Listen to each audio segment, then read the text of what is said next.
Hello students, 10th class mathematics की chapter 7 की 7.1 से 7.4 तक की एक्सरसाइजेज इस वीडियो में डिस्कस की जाएंगी, सॉल्व किया जाएगा और एक्सप्लेन किया जाएगा। और इस चैनल में आपका स्वागत है। क्वेश्चन करने से पहले समरी देखेंगे और एक नोट भी है ऑथर के द्वारा स्टूडेंट्स के लिए, उसे भी देखेंगे। यहाँ पर लिखा गया in this chapter you have studied the following points.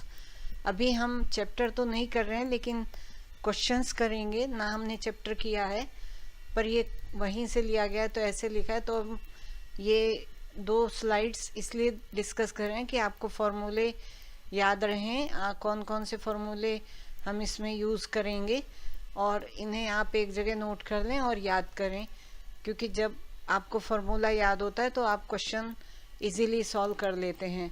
तो सारे फॉर्मूले पूरी बुक के एक जगह नोट कर लें।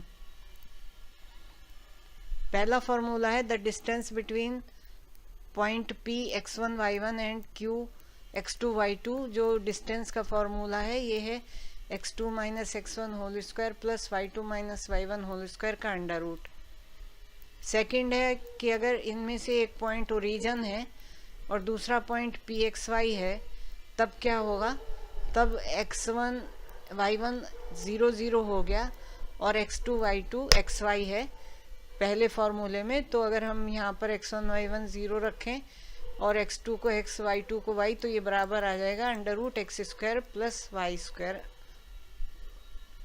थर्ड फॉर्मूला है the coordinates of the point PXY which divides the line segment joining the points A x1 y1 plus B x2 y2 internally in the ratio m1 m2 r।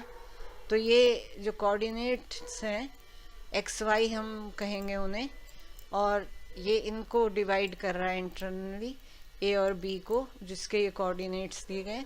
तो formula होगा m1 x2 plus m2 x1 upon m1 plus m2, ratio m1 and m2 है। y coordinate होगा m1 y2 plus m2 y1 upon m1 plus m2। Fourth है the mid point of the line segment joining the points p x1 y1 and q x2 y2 is x1 plus x2 y2 y1 plus y2 y2। और fifth है the area of the triangle formed by the points x1 y1 x2 y2 and x3 y3 is the numerical value of the expression 1 by 2 x1 y2 minus y3 plus x2 y3 minus y1 plus x3 y1 minus y2। Eighth question है ABCD is a rectangle formed by these points are given and P, Q, R and S are the midpoints of AB, BC, CD and DA respectively. Is the quadrilateral PQRS a square, a rectangle or a rhombus? Justify your answer। ये 4 बिंदु दिए गए हैं, एक आयत बनता है ABCD। PQRS क्रमशः AB, BC, CD और DA के मध्य बिंदु हैं। क्या चतुर्भुज PQRS एक वर्ग है? क्या यह एक आयत है? क्या यह एक समचतुर्भुज है? कारण उत्तर दीजिए। तो ये हमने बना लिया ABCD, ये बना है ABCD, बन गया एक रेक्टेंगल। उसके ये मिड पॉइंट ले लिए PQRS, इन्हें ज्वाइन कर लिया।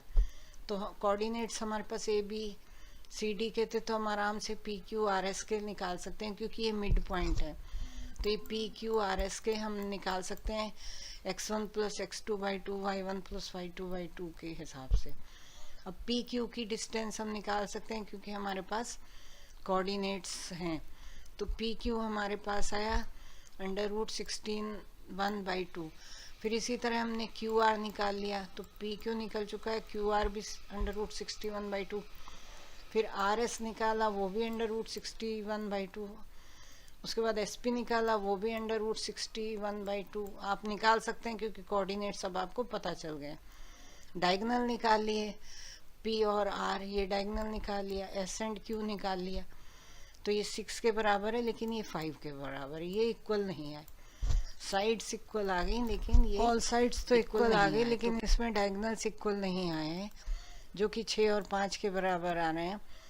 और डायगनल्स जो हैं कट कर रहे हैं मिड पॉइंट्स पे दोनों डायगनल के, और वो पैरेलल टू रेक्टेंगल साइड्स हैं, तो therefore they are bisecting at 90 degree.